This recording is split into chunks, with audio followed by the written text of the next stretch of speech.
In the wake of this Norfolk Southern train derailment in eastern Ohio and the chemical spill explosions, the scope of the environmental damage is becoming more clear. In nearby waters, thousands of fish have died. Even more frightening, experts say the 100,000 gallons of vinyl chloride that spilled have now leached into the Ohio River basin, which is home to 25 million Americans. And more than 5 million Americans get their drinking water directly from the Ohio River. If you take a look at these two containers... That includes this man who did not want to be identified but posted this video on social media. Hello folks, I apologize for the angle of this video. Obviously I am trying to protect myself somewhat. We are on the cusp of a multi-billion-dollar ecological disaster with Norfolk Southern. One thing that we need to pay attention to is the fact that every one of those streams feeds Beaver Creek, which feeds the Ohio River, which then feeds populations such as the city of Weirton. I am in the city of Weirton right now. You know, there are plenty of places that will see damage from this water, whether you are drinking it, cooking with it, or showering in it. Guys, I'm a blue-collar worker. I am not a lab technician. I'm not an environmental specialist. I am a guy that has grown up, lived, and owned property here my entire life. But now, to demonstrate the contamination threat, he recorded this test in real time. On the left is river water below the spill. On the right is clean water from above the spill. This will be my clean sample of what our water should be.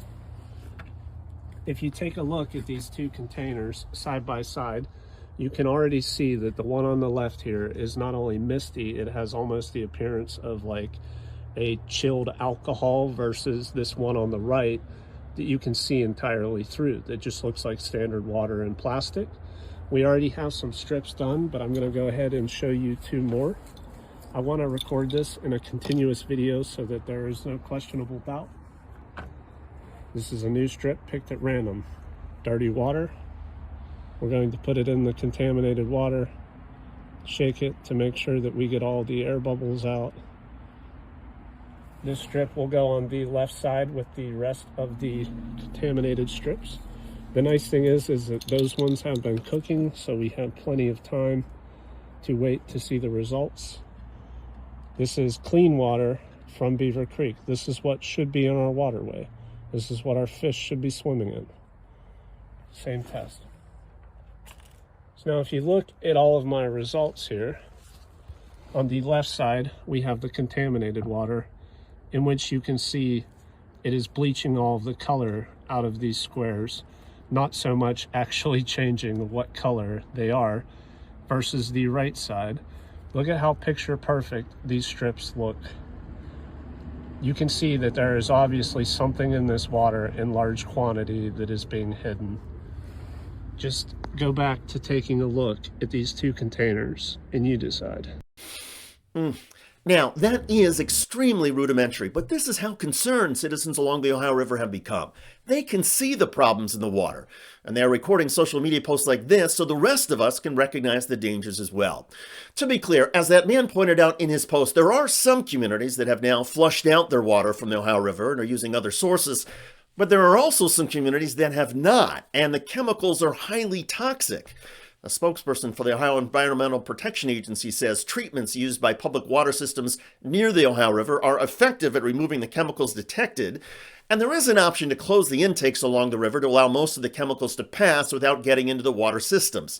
Still, utilities in cities including Cincinnati, Ohio, Louisville, Kentucky, and Evansville, Indiana say they are now collecting water samples themselves and analyzing the river water for any potential threat. And if millions of people need a new source of water, who's going to foot the bill? Well, one would think that Norfolk Southern would pay for it all. But despite poisonous water already detected in East Palestine, Ohio, the railroad company, valued at $55 billion, has only given $25,000 for the entire town. That comes out to about $5 a person. It's outrageous. And it's making residents along the Ohio River even more nervous that they and their families are going to get poisoned by the chemicals and screwed over by the company responsible for the spill. By the way, if you are into politics, check out a recent video I did on Georgia Republican Marjorie Taylor Greene. It is linked below in the description. I'm David Shuster. Thanks for joining us.